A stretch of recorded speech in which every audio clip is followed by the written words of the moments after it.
18 जुलाई 2026 हरियाणा कुरुक्षेत्र के सावला गांव के रहने वाले 42 साल के राजकुमार उर्फ राजू जब रात तकरीबन 8 बजे अपनी शॉप से अपने काम से वापस आते हैं और कुछ देर बाद वो फ्रेशन अप हो करके डिनर करके रात में नाइट वॉक के लिए गांव में ही घूमने के लिए चले जाते हैं। लेकिन जब घड़ी में समय 10:30 के आसपास होता है तो उनकी वाइफ 40 इयर्स सुषमा को उनकी चिंता सताने लगती है, क्योंकि वो इतना लेट कभी भी नहीं करते थे। और जब सुषमा उनके नंबर पे कॉल करने का ट्राई करती है तो वो स्विच ऑफ बताता है। सुषमा तुरंत ये बात अपने father in law mister Rajendra ji को जाकर के बताती है और वो अपना टॉर्च लेकर के अपने बेटे राजू को ढूंढने के लिए गांव में निकल पड़ते हैं। वो हर उस घर में जाते हैं जहां राजू अक्सर जाया करता था, लेकिन अब टाइम 12 से 1 के बीच पहुंच गया था और अभी भी राजकुमार उर्फ राजू का कहीं भी कोई भी नामो निशान नहीं मिल रहा था। पूरी फैमिली वहां के नज़दीकी थानेश्वर में जाने का प्लान करती है, गुमशुदगी का रिपोर्ट दिखाने के लिए जा रही होती है। लेकिन इससे ठीक पहले एक आदमी को गांव के बाहर बने गुरुद्वारे के 4 दीवारी के पास एक आदमी बेहोशी की हालत में मिलता है। जब वो आदमी उसके नज़दीक जाकर उसका चेहरा देखता है तो वो कोई और नहीं बल्कि राजकुमार ही था, जो कि अब इस दुनिया को छोड़ के जा चुका था। वो आदमी उल्टे पांव लौट के जाता है और राजेंद्र जी को, उनकी फैमिली को ये बात बताता है। राजकुमार को देखने के लिए उसकी पूरी फैमिली एकदम बेतहाशा उसके पास दौड़ती है। चूंकि ये मामला अब मर्डर में तब्दील हो गया था, कानूनी कार्रवाई होने वाली थी, तो अब यहाँ पे एंट्री होती है थानेश्वर पुलिस की। थानेश्वर पुलिस बिना देरी किए लाश का पंचनामा करके उसको पोस्टमार्टम के लिए भेज देती है। वहाँ की पुलिस राजकुमार के फैमिली से पूछताछ करती है कि उनको किसी पे शक था या राजकुमार का किसी से झगड़े वगैरह चल रहे थे, लेकिन फैमिली ऐसा होने से इनकार कर देती है। पुलिस तुरंत राजकुमार का मोबाइल चेक करती है, CDR निकालती है, लेकिन उसमें भी कोई भी ऐसा नंबर नहीं निकल रहा था जो कि संदिग्ध हो, जो कि इस मर्डर का कारण बने। लेकिन जब वहाँ की पुलिस गांव के बाहर बने गुरुद्वारे की CCTV फुटेज चेक करती है तो उसमें क्लियरली दिख रहा था कि राजकुमार एक आदमी के बाइक पे बैठ के गांव से बाहर की ओर जा रहा है। जब वो फुटेज राजकुमार की फैमिली को दिखाई जाती है तो उनकी पैरों तले जमीन ही खिसक जाती है, क्योंकि वो कोई और नहीं बल्कि राजकुमार का जिगरी दोस्त मोहित था, जिसकी एज 30 साल है और वो पास के गांव मुटियार का ही रहने वाला है। अब यहाँ पे पुलिस डायरेक्ट मुटियार गांव ना जाकर के, मोहित के घर ना जाकर के सीधा उसका नंबर का कॉल डिटेल और CDR निकालती है। और मोहित के कॉल डिटेल में एक ऐसा नंबर था जो कि राजकुमार के घर का ही था और उस पे वो लगातार बात कर रहा था पिछले 2 साल से।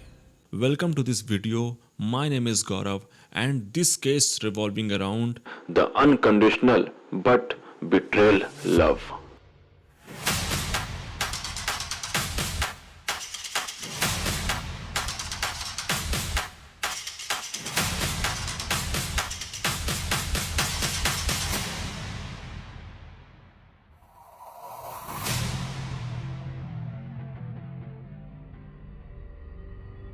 एक छोटी सी किराना की दुकान चलाने वाले मिस्टर राजेंद्र जी के यहाँ सन 1984 में उनके इकलौते बेटे राजकुमार का जन्म कुरुक्षेत्र के इसी सावला गांव में हुआ था। राजकुमार बचपन से ही बहुत ही सीधा साधा लड़का था। गरीबी के चलते राजेंद्र जी उसको बहुत ज़्यादा पढ़ा लिखा नहीं सके और इसीलिए बहुत ही कम एज में वो अपने पापा की दुकान पे, किराना की दुकान पे काम करने लगा। लेकिन जब वो 18 साल का हुआ तो उसने अपनी खुद की एक फास्ट फूड की दुकान ओपन कर ली। वो सुबह 8 बजे से लेकर और शाम 4 बजे तक किराना की दुकान पे काम करता और 4 बजे से लेकर रात 8 बजे तक अपनी खुद की फास्ट फूड की दुकान संभालता। अब पूरी फैमिली के दिन बड़े ही अच्छे से कटने लगे, क्योंकि घर में 2-2 कमाई का जरिया बन चुका था। ये दोनों दुकान संभालते संभालते राजकुमार उर्फ राजू अब पूरे 22 साल का हो जाता है और 23वें साल राजू की शादी करनाल में रहने वाली सुषमा से तय कर दी जाती है। सुषमा देखने में बहुत ही ज्यादा ब्यूटीफुल थी और उसे पाकर राजकुमार अपने आप को बहुत ही ज्यादा किस्मत वाला समझ रहा था। इनकी शादी को अभी 2 से 3 साल ही बीते थे कि इनके घर में एक नन्हे मेहमान का आगमन होता है जिसका नाम शिवम रखा जाता है। और शिवम के आने के 4 साल बाद ही एक लक्ष्मी का जन्म होता है जिसका नाम शिवानी रखा जाता है। अब राजकुमार की जिंदगी एकदम फुलफिल हो गई थी। 2 दुकानें और दोनों काफी अच्छे से रन कर रही थी। घर में 2 बच्चे भी आ चुके थे। पूरा घर खुशियों से भर चुका था। लेकिन कहते हैं ना, सुख हो या दुख ज्यादा दिनों तक नहीं टिकता, समय बीतता रहता है। और अब साल आता है 2024। अब राजकुमार का बेटा शिवम बाहर चंडीगढ़ रह करके अपनी ग्रेजुएशन कंप्लीट कर रहा होता है। उसकी बेटी शिवानी इंटरमीडिएट के एग्जाम की तैयारी कर रही होती है। राजकुमार खुद घर काफी लेट से आता है और अब घर में बहुत ज्यादा काम ना देखकर सुषमा का रुझान सोशल मीडिया की तरफ काफी ज्यादा बढ़ने लगता है।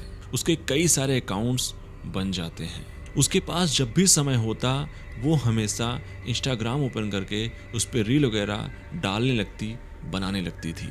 और इसी सोशल मीडिया के चलते उसकी मुलाकात होती है मोतियार गांव के रहने वाले 30 साल के मोहित से, जो कि फिलहाल दुबई में रह करके अपनी जॉब कर रहा होता है।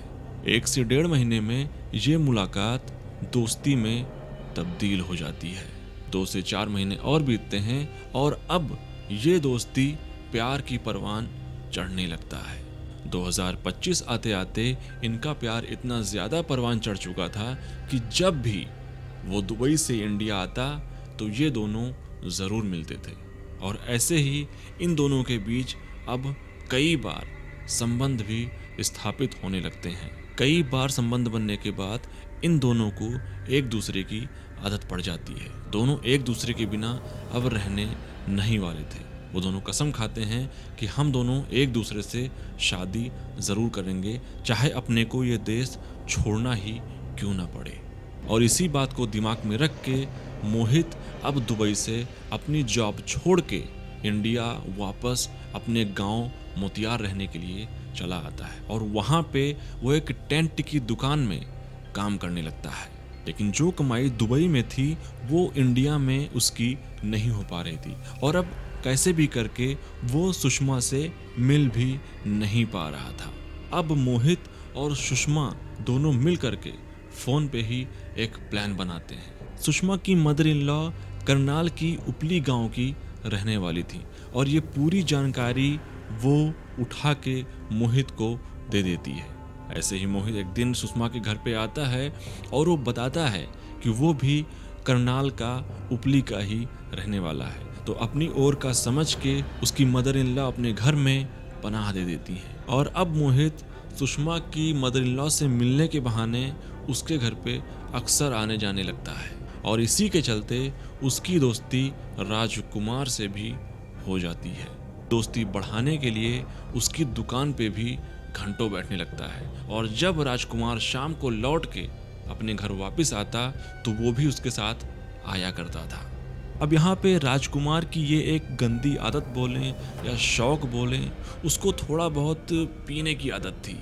दोनों जब भी गांव वापस आते थे तो थोड़ा बहुत हमेशा पी करके ही आते थे। अब ये सिलसिला 2 से 3 महीनों तक ऐसे ही चलता रहा। लेकिन एक दिन राजकुमार को शक हो जाता है कि उसकी वाइफ का किसी से चक्कर चल रहा है। लेकिन उसको ये नहीं मालूम चला कि ये उसका खुद का जिगरी दोस्त मोहित ही है। राजकुमार ने सुषमा को बहुत ही ज्यादा डांटा, बहुत ही ज्यादा बुरा भला कहा। इस बात पे सुषमा ने राजकुमार को तलाक तक देने की बात कह डाली। लेकिन राजकुमार अपनी वाइफ को, अपने परिवार को, अपने बच्चों को बिखरता हुआ नहीं देखना चाहता था और वो इस बात को टाल के चला गया। लेकिन इधर अब सुषमा को ये डर सताने लगा कि अगर राजकुमार को मालूम चल गया कि मैं मोहित से ही बात करती हूँ तो उसका इस घर में भी आना जाना बंद हो जाएगा। और ये सारी बातें उसने मोहित से कह डाली। मोहित ने सुषमा को दिलासा दिलाया कि मैं तुम्हारा पासपोर्ट बनवा ही रहा हूँ और जैसे ही वो बन जाएगा अपन दोनों ये देश छोड़ करके भाग जाएंगे। लेकिन अब सुषमा को उससे अलग होना ही था। उसने कहा कि मुझे यहाँ से ले चलो किसी भी तरह से। फिर राजकुमार मर्डर को अंजाम देने की तारीख आती है 18 जुलाई 2026, जब राजकुमार अपने जिंदगी की आखिरी डिनर करके घर से बाहर, गांव के बाहर घूमने के लिए जाते हैं तो अचानक से ही मोहित उसको वहां पे मिल जाता है। वो उसको अपनी बाइक पे बिठा के गांव से बाहर की ओर ले जाता है और वहां पे खेत में दोनों खूब ज्यादा शराब पीते हैं। लेकिन और दिनों के मुकाबले मोहित उस दिन बहुत ही कम पीता है और राजकुमार को ज्यादा पिलाता है, जिससे वो बहुत ही बेसुध की अवस्था में हो जाता है। उसके बाद मोहित अपने गमछे से उसके गले को देता है। वो तब तक पाता है जब तक राजकुमार इस दुनिया को छोड़ के चला नहीं जाता।